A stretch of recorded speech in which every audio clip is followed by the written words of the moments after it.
Hello everyone, आप लोगों का एक बार फिर से बिहार स्पेशल बैच में बहुत बहुत स्वागत है। तो आप लोग कैसे हैं और आप लोगों की तैयारी कैसी चल रही है, कैसा आप लोग का प्रिपरेशन चल रहा है, आप लोग कमेंट बॉक्स में ज़रूर बताएं। और बाकी हम लोग आज का जो क्लास स्टार्ट करते हैं, आज हम लोग जो है मॉडर्न हिस्ट्री यानी आधुनिक इतिहास का जो है मॉडल सेट 6 करने वाले हैं। अगेन जैसा कि हम लोग करते हैं, इसमें अराउंड 50 क्वेश्चन जो हम लोग हर मॉडल सेट में करते आ रहे हैं, ठीक है। और ये जो लोग चैनल पर नए हैं उनके लिए मैं ये बता दूं कि ये जो है एक सीरीज हमने स्टार्ट की है बिहार स्पेशल एग्जाम के लिए, जिसमें बिहार एसएससी, बिहार दरोगा, बीपीएससी और बिहार टीचर और उसके अलावा जो भी बिहार के में एग्जाम कंडक्ट हो रहे हैं, ठीक है, उन सभी से रिलेटेड जितने भी एग्जाम्स हुए हैं अब तक, उन सब के प्रीवियस ईयर को हम लोग डिस्कस कर रहे हैं। क्योंकि हर एग्जाम में जीएस में एक पैटर्न जो है वो प्रीवियस ईयर पूछने का फॉलो होता है। लेकिन अब ऐसा नहीं है कि प्रीवियस ईयर अगर आप एसएससी का एग्जाम दे रहे हैं तो आप सिर्फ एसएससी का ही पीवाईक्यू करें, नहीं। अगर आप बिहार एसएससी का एग्जाम दे रहे हैं, आप ये बिहार दरोगा का ही एग्जाम दे रहे हैं, तो आप बिहार के जितने भी एग्जाम है उन सभी के प्रीवियस ईयर को स्टडी करें, तो वो आपके लिए बहुत हेल्पफुल होगा। और वही हम लोग यहां पर करते हैं, वही उसी चीज को हम लोग यहां पर डिस्कस करते हैं। तो चलिए, अगेन अगर आप चैनल पे नए हैं, है ना, ये सीरीज का है ना, ये हिस्ट्री का 6th वीडियो है, पॉलिटी का 6th वीडियो ऑलरेडी हो चुका है, ठीक है। तो जिन लोगों ने अभी तक बाकी मॉडल्स नहीं देखे हैं, ठीक है, जो मॉडल सेट ये तो 6 है, अगर आपने 1 to 5 पॉलिटी का हो या हिस्ट्री का हो नहीं देखा है, आप उसको एक बार जरूर जाकर के देखिए। क्योंकि जो क्वेश्चंस यहां पर हैं वो नए फ्रेश क्वेश्चंस को ही डिस्कस किया जाएगा, जो रिपीटेड क्वेश्चन होंगे उसको स्किप कर दिया जाएगा, क्योंकि ऑलरेडी बाकी मॉडल्स में उसको डिस्कस कर लिया गया है, ठीक है। तो जल्दी से क्लास स्टार्ट करते हैं और पहले क्वेश्चन की तरफ हम लोग मूव करते हैं। अगर आप चैनल पर नए हैं तो चैनल को सब्सक्राइब कर लीजिएगा, और वीडियो अच्छा लगे तो वीडियो को शेयर जरूर करिए, है ना। खैर, पहले सवाल की तरफ बढ़ते हैं। हमारा पहला सवाल क्या है? पहला सवाल है, गांधी इरविन समझौता किस वर्ष हुआ था? कौन से ईयर में गांधी इरविन पैक्ट हुआ? ठीक है, ये पहले भी आ चुका है, इसलिए मैं बता देता हूं ना। गांधी इरविन पैक्ट जो है 1931 में 1931 में हुआ था, जब महात्मा गांधी जी द्वितीय गोलमेज सम्मेलन में जाने के लिए तैयार हुए थे। उससे पहले गांधी इरविन पैक्ट साइन किया गया था। बात समझ में आ रही है? तो ये हुआ था आपका 1931 में। इसको दिल्ली समझौता या दिल्ली पैक्ट भी कहते हैं। और अगर आपसे डेट पूछ ले कभी, अगर डेट भी आ जाता है बहुत बार, तो ये हो जाएगा आपका 5 मार्च को हुआ था, ठीक है। इसको हम लोग क्या बोलते हैं? इसको हम लोग दिल्ली पैक्ट या दिल्ली समझौता भी कहते हैं, दिल्ली समझौता कहते हैं। तो ये भी आप याद रखेंगे, इसको दिल्ली समझौता या दिल्ली पैक्ट कहते हैं। बात समझ में आ रही है? इरविन उस समय जो है भारत के, है ना, वाइसराय थे। बात समझ में आ रही है? चलिए आगे बढ़ते हैं अगले सवाल की तरफ। अगला सवाल हमारा क्या हो जाएगा? पानीपत का तृतीय युद्ध किसके बीच लड़ा था? ये कई बार ये क्वेश्चन अभी तक आ चुका है और हर बार मैंने डिस्कस किया है। तो आपको पता है ये मराठा और अफगानों के बीच लड़ा गया था। तो अफगान और मराठा के बीच लड़ा गया था। मराठा की तरफ से सदाशिवराव थे जो पेशवा थे, और अफगान को का जो नेतृत्व है वो अहमद शाह अब्दाली ने किया था। इसमें बुरी तरीके से जो है मराठाओं की हार हुई थी। और ये कब हुआ था? 1761 में। बाकी जो सारे पानीपत के युद्ध जो है मैंने प्रीवियस जो मॉड्यूल्स हैं उसमें डिस्कस कर दिया था, आप लोग उसको जरूर देखिए, ठीक है। आगे बढ़ते हैं। जो मैंने कहा था कि सेम रिपीटेड क्वेश्चन अगर आएंगे और वो एग्जाम में पूछे गए, अगर आप ध्यान से देखेंगे नीचे एग्जाम का नाम भी लिखा हुआ है, आप उससे अंदाजा लगा सकते हैं। ये बिहार दरोगा का है ना, जो है 2019 का क्वेश्चन है कि निम्नलिखित में से किसने इंडियन ओपिनियन नामक समाचार पत्र जो है वो प्रारंभ किया था? देखिए, इंडियन ओपिनियन और इसके अलावा और कई सारे, अब मैं इसे नाम बताऊंगा तो आप शायद कनेक्ट कर पाए। इंडियन ओपिनियन के अलावा यंग इंडिया, है ना, इसके अलावा हरिजन, नवजीवन, सत्याग्रही, इस तरह की पत्रिकाएं जो है वो निकाली थी। किसने निकाली थी? ऑब्वियसली महात्मा गांधी ने। किसने निकाला था? महात्मा गांधी ने। इसके अलावा जैसे इंडियन ओपिनियन के अलावा मैंने क्या कहा, आप ध्यान में रख सकते हैं, नवजीवन एक पत्रिका थी, ठीक है, नवजीवन था, ठीक है। इसके अलावा हमने क्या भी कहा, यंग इंडिया तो बहुत फेमस था ही, है ना, यंग इंडिया था, ठीक है, ये तो ये था। इसके अलावा यंग इंडिया के अलावा सत्याग्रही जो है ना, सत्याग्रही, है ना, ये सब जो है महात्मा गांधी द्वारा निकाली गई पत्रिकाएं थी। इसके अलावा हरिजन पूछा हुआ है, आप ही के बिहार के एग्जाम में पूछा हुआ हरिजन है। हरिजन में भी, है ना, जो ये उसमें 2-3 कैटेगरी में निकाला गया था। बात समझ में आ रही है? तो हरिजन था, ठीक है। तो ये ऑलरेडी मैंने इसके बारे में डिस्कस किया हुआ है। तो यहां पर मैं इंडियन ओपिनियन के बारे में थोड़ा सा बता दूं, ठीक है। तो इंडियन ओपिनियन की बात करें तो ये 1904 से 15 के बीच में आया था। और आपको पता है कि उस बीच महात्मा गांधी कहां पर थे? वो दक्षिण अफ्रीका में थे।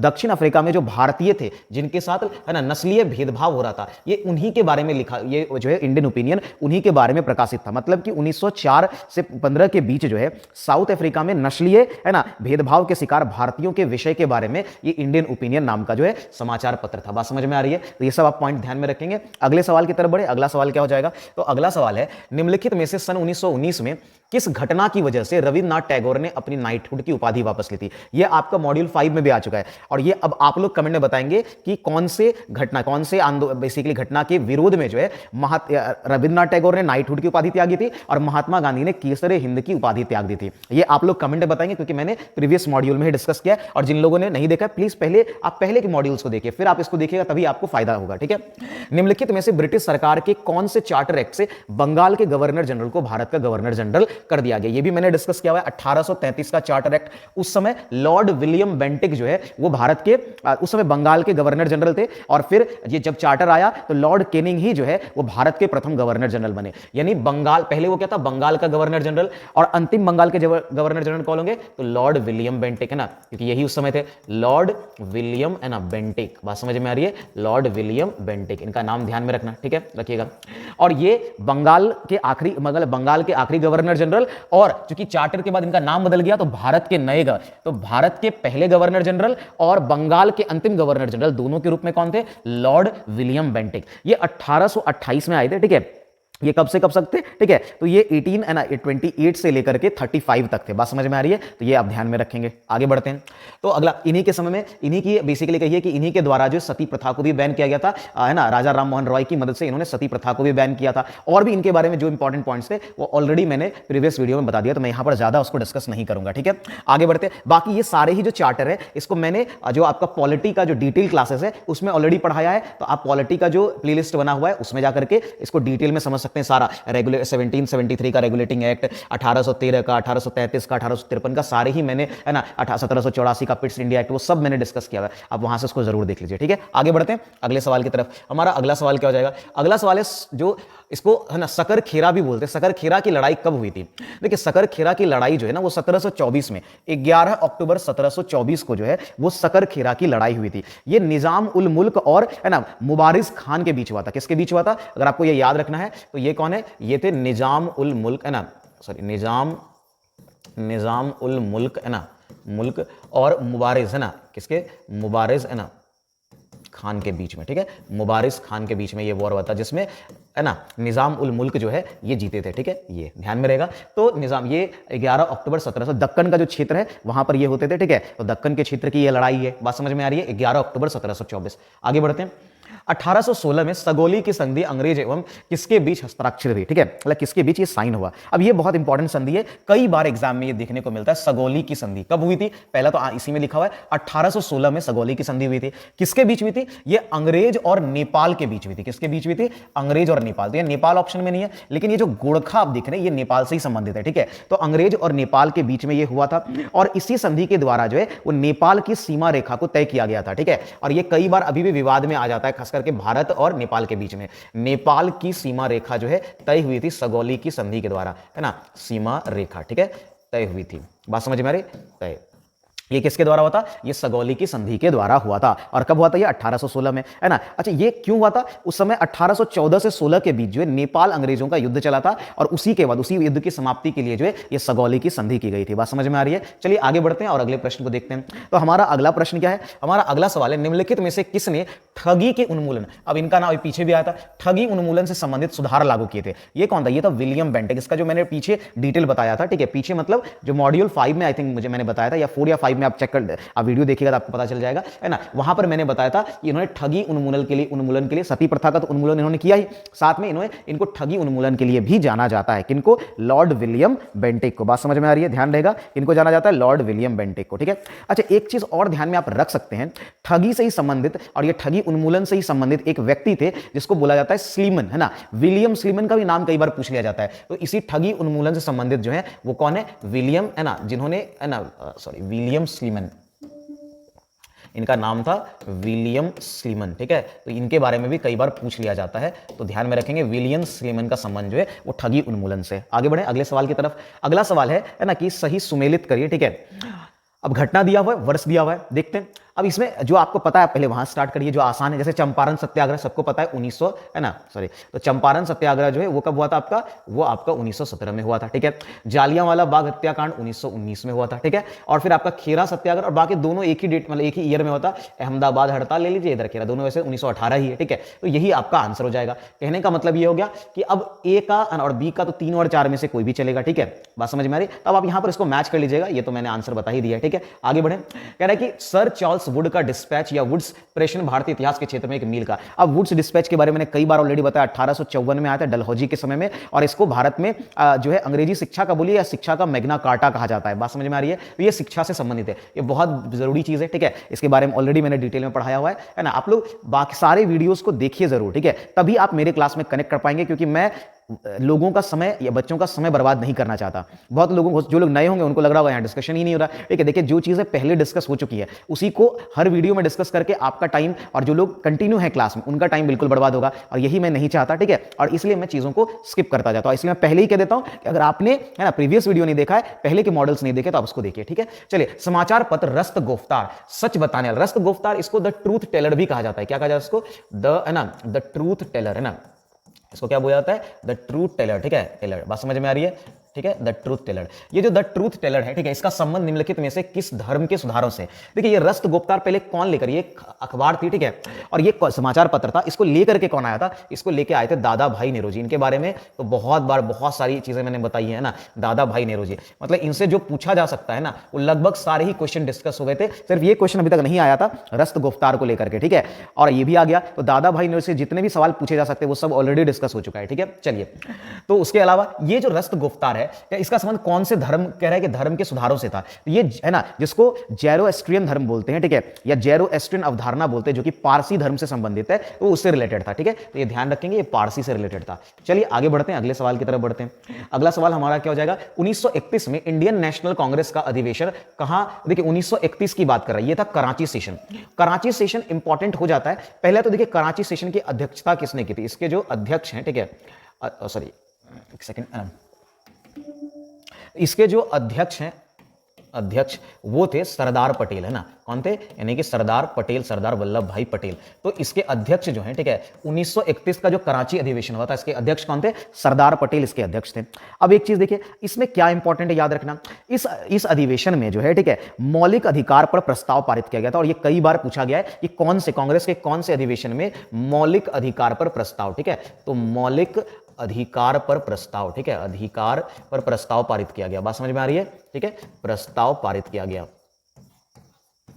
चलिए, तो मौलिक अधिकार पर प्रस्ताव पारित किया गया था इसी में, ठीक है। इसके अलावा वो कम पूछा जाता है, इसी में राष्ट्रीय आर्थिक कार्यक्रम, है ना, जो है उसकी बात की गई थी। साथ में इसी में जनता के लिए स्वराज के मतलब को डिफाइन करने की भी बात कही गई। जनता के लिए स्वराज के मीनिंग को डिफाइन करने की बात इसी अधिवेशन में की गई थी, याद रखिएगा, ठीक है। तो आगे बढ़ते हैं अगले सवाल की तरफ, है ना। तो हमारा अगला सवाल क्या हो जाएगा? अगला सवाल है, निम्नलिखित में से कौन 1905 में बंगाल के विभाजन के समय भारत के वायसराय थे? तो बंगाल विभाजन के समय कौन था? लॉर्ड कर्जन था। लॉर्ड कर्जन ने ही बंगाल का विभाजन किया था, ठीक है। तो ये तो आसान है, ठीक है। आगे बढ़ते हैं। निम्नलिखित में से कौन सा लॉर्ड कर्जन का योगदान नहीं था? देखिए लॉर्ड कर्जन ने इसमें से क्या नहीं किया था, वो आप ऐसे भी देख सकते हैं। ऑप्शन देखिए, पुलिस, यहां पर आप सती प्रथा रोक देंगे तो यहीं पे आप अटक जाइएगा, क्योंकि सती प्रथा पर रोक लगाने का काम लॉर्ड विलियम बेंटिक ने बहुत पहले 1829 में ही कर दिया था, ठीक है। और ये तो 1900 में, है ना, लॉर्ड कर्जन थे, ठीक है। तो इन्होंने बंगाल विभाजन तो किया ही था। इसके अलावा पुलिस सुधार अधिनियम भी वो लेकर के आए थे, आई थिंक 1902-3 में जो है इन्होंने पुलिस सुधार अधिनियम भी वो लेकर के आए थे। साथ में सेना व न्यायिक सुधार भी इन्होंने किया था। तो इन सब में इनका योगदान था। बात समझ में आ रही है? आगे बढ़े, चलिए आगे देखते हैं, ठीक है। इनके बारे में मेनली बंगाल विभाजन से ही ज्यादा क्वेश्चन पूछे जाते हैं। एक ये अलग तरह का क्वेश्चन था, वो भी आपने देख लिया।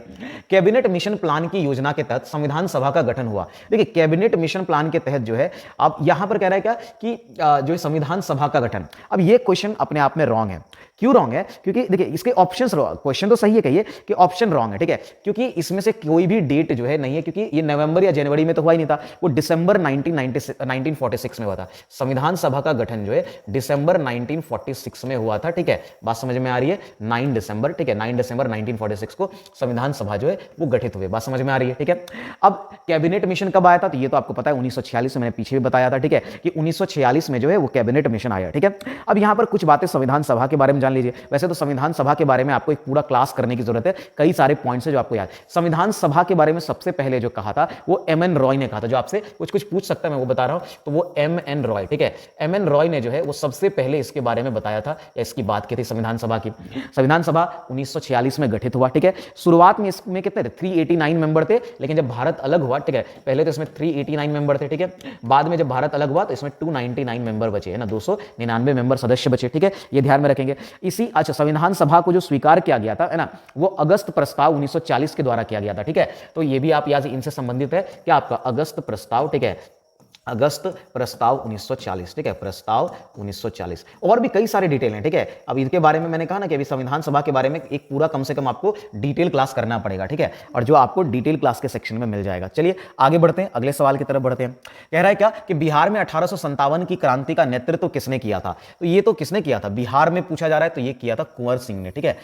किसने किया था? कुंवर सिंह ने किया था। कहां से किया था ये आप लोग बताएंगे, क्योंकि ऑलरेडी कई सारे है ना वीडियो में इसके क्वेश्चंस आ चुके हैं, ठीक है। तो चलिए आगे बढ़ते हैं। कह रहा है कि निम्नलिखित में से कौन ब्रह्म समाज के संस्थापक थे? ये भी कई बार आ चुका है। राजा राम मोहन राय ब्रह्म समाज के संस्थापक थे, ठीक है। स्वामी दयानंद सरस्वती, है ना, महादेव गोविंद रानाडे, केशव चंद्र सेन, इन सब ने अलग अलग संस्थाओं में अपना योगदान दिया, तो वो जरूर आप ध्यान में रखें। ऑलरेडी इन सब के बारे में डिस्कशन हो चुका है, ठीक है। आगे बढ़ते हैं। प्रथम आंग्ल सिख युद्ध निम्नलिखित में से किन वर्षों में हुआ था? देखिए, दो आंग्ल सिख युद्ध हुए थे। पहला जो है 1845 से 46 में हुआ था, और इसी को ये जब ये 1846 में लाहौर की संधि से खत्म हुआ। ये कौन सी संधि से? तो आप ध्यान में रखेंगे, लाहौर की संधि के द्वारा ये खत्म हुआ, ठीक है। लाहौर की संधि से ये खत्म हुआ। बात समझ में आ रही है? तो ये पहला था।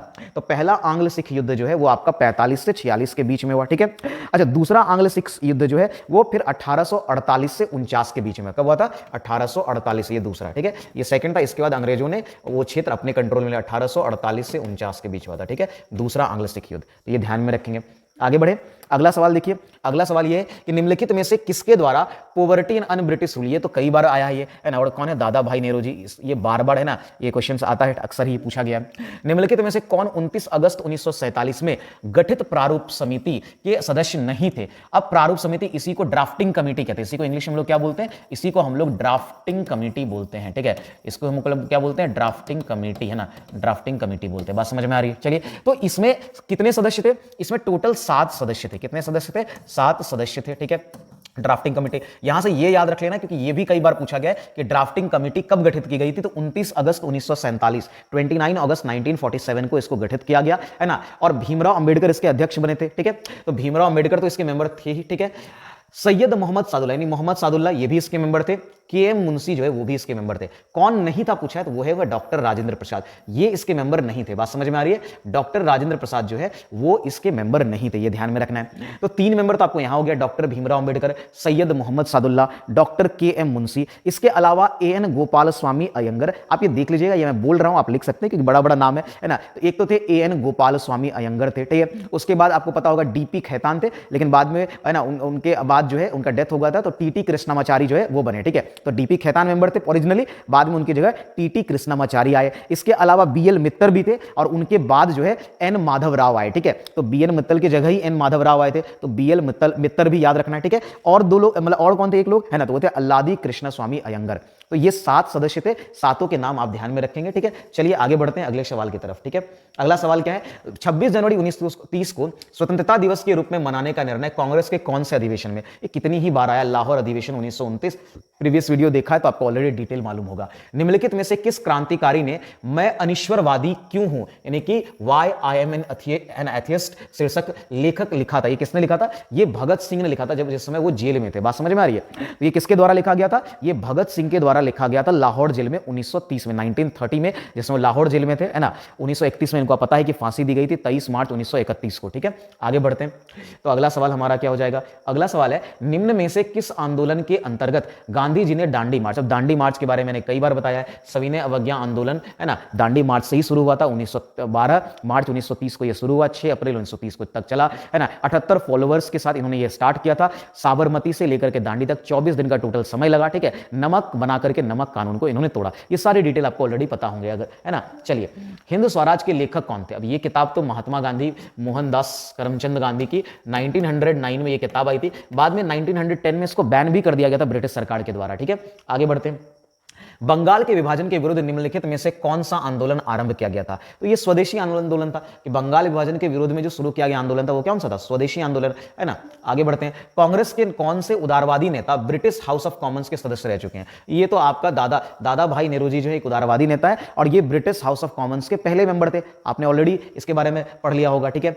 चलिए, स्वराज मेरा जन्मसिद्ध अधिकार है और मैं इसे लेकर के रहूंगा, ये भी बाल गंगाधर। ये तो कितनी बार ये सब सवाल आ गया है, तो ये सब सवाल हम लोग जल्दी जल्दी करके निकल जाएं, क्योंकि अगेन इन सबका डिटेल डिस्कशन हुआ है पीछे के मॉडल्स में, ठीक है। पलासी के युद्ध के पश्चात, अब ये भी कई बार डिस्कस हो गया है ना। पलासी के युद्ध के बाद बना था मीर जाफर, ठीक है। पलासी के युद्ध में सिराजुद्दौला को रॉबर्ट क्लाइव ने डिफीट किया था, उसके बाद मीर जाफर को बनाया गया, ठीक है। फिर मीर जाफर के बाद मीर कासिम बना था, ठीक है। और मीर कासिम के ही साथ मीर कासिम और सुजाउद्दौला और आपका है ना शाह आलम सेकंड, इन तीनों की संयुक्त आर्मी का है ना अंग्रेजों के साथ युद्ध हुआ था, जिसको बैटल ऑफ बक्सर 1764 कहा जाता है, ठीक है। तो वो सब डिटेल आपको ऑलरेडी पता होना चाहिए। प्रसिद्ध कृति इपावर्ड, ये तो फिर वही सेमी क्वेश्चन आ गया, ठीक है। आगे बढ़ते हैं। स्वतंत्र भारत के अंतिम गवर्नर, स्वतंत्र भारत का आखिरी गवर्नर जनरल कौन हो जाएगा, क्योंकि यही बने थे सी राजगोपालाचारी बने थे। बस में ये स्वतंत्र भारत के पहले और आखिरी गवर्नर जनरल थे, ये भी याद रखिएगा। मतलब स्वतंत्र भारत के पहले भारतीय गवर्नर जनरल और आखिरी गवर्नर जनरल भी यही थे। दांडी मार्च शुरू किया गया था नमक कानून को तोड़ने हेतु, ये तो अभी जस्ट मैंने डिस्कस कहा, ठीक है। आगे बढ़ते हैं। अखिल भारतीय हरिजन संघ की स्थापना किसने की थी, ये किसने की थी? अखिल भारतीय हरिजन संघ की स्थापना जो है वो महात्मा गांधी के द्वारा किया गया था। किसके द्वारा किया गया था? तो अखिल भारतीय हरिजन संघ की स्थापना महात्मा गांधी के द्वारा की गई थी। बात समझ में आ रही है, ठीक है। चलिए आगे बढ़ते हैं अगले सवाल की तरफ। हमारा अगला सवाल क्या हो जाएगा? यह है जालियांवाला बाग हत्याकांड कब हुआ, ये सब मैं अगेन आगे बढ़ते हैं, ठीक है। निम्नलिखित में से किसने नील की खेती के संबंध में चंपारण में महात्मा गांधी को आमंत्रित, देखिए महात्मा गांधी कहते आमंत्रित किसने किया था? तो ये थे राजकुमार शुक्ल, है ना। राजकुमार शुक्ल जो है उन्होंने महात्मा गांधी को आमंत्रित किया था, है ना, चंपारण में। बात समझ में आ रही है, ठीक है। आगे बढ़ते हैं, अगला सवाल देखते हैं। तो अगला सवाल क्या हो जाएगा? पलासी युद्ध किस वर्ष लड़ा गया था? तो अभी जस्ट ये भी कई बार आ चुका है, 1757 में। जैसे मैंने कहा भी था कि 1757 में बंगाल के नवाब सिराजुद्दौला और अंग्रेजों को लीड करते रॉबर्ट क्लाइव, उनके बीच हुआ था, ठीक है। आगे बढ़े। भारत में प्रथम रेलवे लाइन किस ब्रिटिश गवर्नर के समय बिछाई गई थी? ये भी मैंने कई बार बता दिया, लॉर्ड डलहौजी, ठीक है। 1853 प्रीवियस क्लासेस को देखिए। हंटर कमीशन की रिपोर्ट जो है वो किस वर्ष, सॉरी किस पर विशेष जोर दिया गया था? देखिए हंटर कमीशन आया कब था? हंटर कमीशन जो है वो आपका आया था, है ना, ये आया था 1882 में। 1882 में हंटर कमीशन ने बेसिकली 1882 में उन्होंने अपना रिपोर्ट दिया था। बात समझ में आ रही है? तो हंटर कमीशन ने जो है अपना रिपोर्ट कब दिया था? वो आपका 1882 में दिया था। बात समझ में आ रही है, ठीक है। और लॉर्ड रिपन के द्वारा जो है इसको ये कमीशन स्थापित किया गया था। किसके द्वारा? लॉर्ड रिपन के द्वारा। क्यों किया गया था? देखिए अभी आपने थोड़ी देर पहले पढ़ा होगा, अभी आया था वुड्स डिस्पैच, 1854 में आया था। और वुड्स डिस्पैच के जो सिफारिशें थी उसको नहीं अभी तक जो है लाया नहीं गया था, है ना, प्रयोग में नहीं लाया गया, क्या उसको अभी तक एग्जीक्यूट नहीं किया गया था। तो उसकी जांच करने के लिए हंटर कमीशन को बनाया गया था। तो ये किस पर था? ये प्राथमिक शिक्षा पर था। ये ध्यान में रखना, ये शिक्षा था लेकिन किस पर? प्राथमिक शिक्षा पर, ठीक है। आगे बढ़ते हैं। दयानंद सरस्वती द्वारा क्या स्थापित है? तो उन्होंने आर्य समाज की स्थापना की थी, ठीक है। आगे बढ़ते हैं। 1875 में की थी। निम्न में से कौन भारत का मार्टिन लूथर कहलाता है? ये कहलाते हैं कौन? ये स्वामी दयानंद सरस्वती को, है ना, उनके योगदान के लिए, उनके, है ना, टैलेंट के लिए कहिए, ठीक है। बात समझ में आ रही है? ये स्वामी दयानंद सरस्वती को जो है मार्टिन लूथर किंग कहा, मतलब मार्टिन लूथर कहा जाता था, ठीक है। आगे बढ़े। आर.एम. बर्ड और जेम्स थॉमसन ये कौन सी भू राजस्व व्यवस्था से संबंधित है? और उसमें भी आर.एम. बर्ड का नाम तो इंपॉर्टेंट हो जाता है, चलिए मैं अभी बता रहा हूं। ये थे महालवारी व्यवस्था से, ठीक है। देखिए भूमि की कई सारी व्यवस्था थी, यहां पर लिखा हुआ भी अस्थायी बंदोबस्त, महालवाड़ी और रैयतवाड़ी, ये तीन बहुत फेमस व्यवस्था थी, ठीक है। कौन कौन सा? एक तो अस्थायी बंदोबस्त था जो बंगाल उड़ीसा वाले क्षेत्र में बहुत प्रचलित था। फिर आपका महालवाड़ी जो ये मध्य का क्षेत्र था, मध्य का क्षेत्र का मतलब ये हो गया कि ये यूपी, मध्य प्रदेश और पंजाब, इन क्षेत्रों में था। और उसके बाद एक था रैयतवाड़ी, ठीक है। रैयतवाड़ी आपका सदर्न एरिया में ज्यादा प्रचलित था, ठीक है। चलिए तो महालवाड़ी व्यवस्था, पहले तो इसको शुरू किसने किया और कब किया था, ठीक है। देखिए महालवाड़ी व्यवस्था 1833 में हॉल्ट मैकेंजी के द्वारा की गई। कब की गई थी? ये 1833 में हॉल्ट मैकेंजी, है ना, किसने शुरू की थी? हॉल्ट, है ना, मैकेंजी ने इसने शुरू की, ठीक है। मैकेंजी के द्वारा शुरू किया गया। बात समझ में आ रही है, ठीक है। तो इसमें आर.एम. बर्ड और जेम्स के, देखिए आर.एम. बर्ड जो है इनको एक और चीज के लिए फेमस वो है, ठीक है। अच्छा एक चीज याद थोड़ा सा आप जान लीजिए, क्योंकि ये कौन से क्षेत्र में लगाया गया था? तो अभी मैंने बताया ये जो मध्य प्रदेश है, यूपी का क्षेत्र है, ठीक है, यूपी का क्षेत्र है। उसके बाद आपका पंजाब का क्षेत्र हो गया, है ना, पंजाब का क्षेत्र। तो ये कुल जो है ना भूमि के कितने 30% भाग पर ये महालवाड़ी व्यवस्था चल रही थी, ठीक है। 30%, मतलब जितनी भारत में भूमि थी, कृषि भूमि थी, उसके 30% पर जो है ये महलवारी व्यवस्था, महलवारी व्यवस्था में एक बहुत बड़ा क्षेत्र था, आप ये कह सकते हैं, है ना। चलिए तो ये 30% भूभाग पर था। अच्छा अभी हाँ आर.एम. बर्ड की बात हो रही थी। देखिए आर.एम. बर्ड को जो है उत्तर भारत में भूमि का प्रवर्तक माना जाता है। क्या माना जाता है?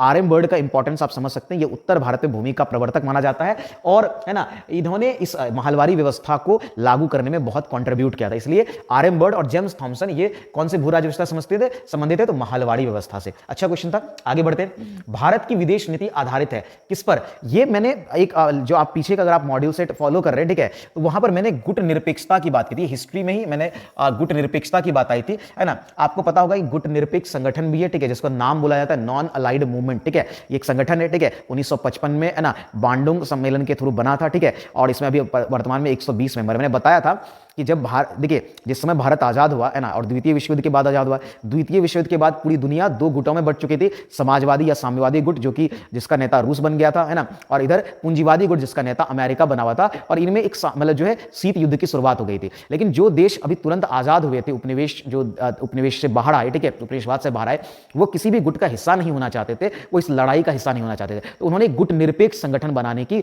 घोषणा की। बात समझ में आ रही है? तो मैंने उसको डिटेल बताया, वहां से जरूर देखिए, ठीक है। खैर, भारत की तो विदेश नीति इसी पर आधारित है, गुट निरपेक्ष की नीति पर, ठीक है, कि वो किसी गुट का हिस्सा नहीं बनेगा। भारत की विदेश नीति, ये फिर वही सेम ही क्वेश्चन एक्चुअली रिपीट हो गया है। तो 1861 के भारतीय परिषद अधिनियम के समय वायसराय, अब 1861 बोल रहा है तो इस समय लॉर्ड कैनिंग थे। क्यों? क्योंकि लॉर्ड कैनिंग 1858 से, ठीक है, ये पहले, है ना, कह लीजिए कि पहले वायसराय ही थे, ठीक है। अंतिम ये जो है भारत के गवर्नर जनरल, है ना, और पहले वायसराय थे, ठीक है। 1858 से 58, ये 56 में बने थे, 1856 से 1862 तक ये रहे थे, ठीक है। 1856 से 1862 तक थे, ठीक है। चलिए, डलहौजी के बाद ये आए थे। आगे बढ़ते हैं। निम्नलिखित में से किसने रॉलेट एक्ट को काला कानून कहा था? ये तो महात्मा गांधी, है ना, ये किसने था? महात्मा गांधी ने इसको काला कानून कहा था, रॉलेट एक्ट को। रॉलेट एक्ट 1919 में आया था, सबको पता होगा। और इसी रॉलेट एक्ट के विरोध में आंदोलन हुए थे, और जिसमें जालियांवाला बाग में जो हत्याकांड घटना घटी थी। आर्य समाज के संस्थापक, ये आप लोग ऑलरेडी जान रहे हैं, मैं नहीं बता रहा। स्वामी सहजानंद संबंधित है। अब देखिए, स्वामी सहजानंद के बारे में मैंने बताया था, ये किसान आंदोलन से संबंधित है। तो बिहार में किसान आंदोलन से ये जो है संबंधित है। कौन? स्वामी सहजानंद, ठीक है। अब देखिए, स्वामी सहजानंद के नेतृत्व में ही जो है अखिल भारतीय किसान सभा का गठन हुआ था। क्या, किसका गठन हुआ था? अखिल भारतीय किसान सभा का गठन कब हुआ था? ये कई बार पूछा हुआ सवाल है। 11 अप्रैल 1936 कब हुआ था? अखिल भारतीय, इसको लिख लीजिए, है ना, अखिल भारतीय, है ना, भारतीय किसान सभा, ठीक है। तो अखिल भारतीय किसान सभा का गठन जो है, किसान सभा का गठन कब हुआ था? ये हुआ था 11 अप्रैल, है ना, 11 अप्रैल, ठीक है। ये आपका 11 अप्रैल 1936 को हुआ था। कहां हुआ था? लखनऊ। कहां हुआ था? लखनऊ में, ठीक है। ये इंपॉर्टेंट है ना। चलिए, तो बिहार में किसान आंदोलन का नेतृत्व स्वामी सहजानंद ने किया था, और अखिल भारतीय किसान सभा का गठन जो कि 11 अप्रैल, है ना, 1936 को लखनऊ हुआ, इसमें भी इनका बहुत बड़ा योगदान था। बात समझ में आ रही है? ये इसके अध्यक्ष के रूप में भी थे, ठीक है। आगे बढ़ते अगले सवाल की तरफ। अगला सवाल हमारा क्या होगा, ठीक है। आगे अब देखिए, 2020 का क्वेश्चन है, बिहार के एग्जाम में पूछा गया। गांधी जी ने अहमदाबाद से दांडी की यात्रा किस लिए की थी? अहमदाबाद साबरमती से, तो नमक कानून को तोड़ने के लिए की थी भाई। तो ये एक ही सवाल है। तुम मुझे खून दो, मैं तुम्हें आजादी दूंगा, ये किसका नारा है? सुभाष चंद्र बोस का, है ना। इन्होंने, है ना, 1944 में किसको, है ना, जो आपका, है ना, आर्मी है, ठीक है, आजाद हिंद फौज जो थी, है ना, उसको बेसिकली आजाद हिंद फौज को एड्रेस करते हुए उन्होंने ये नारा दिया था।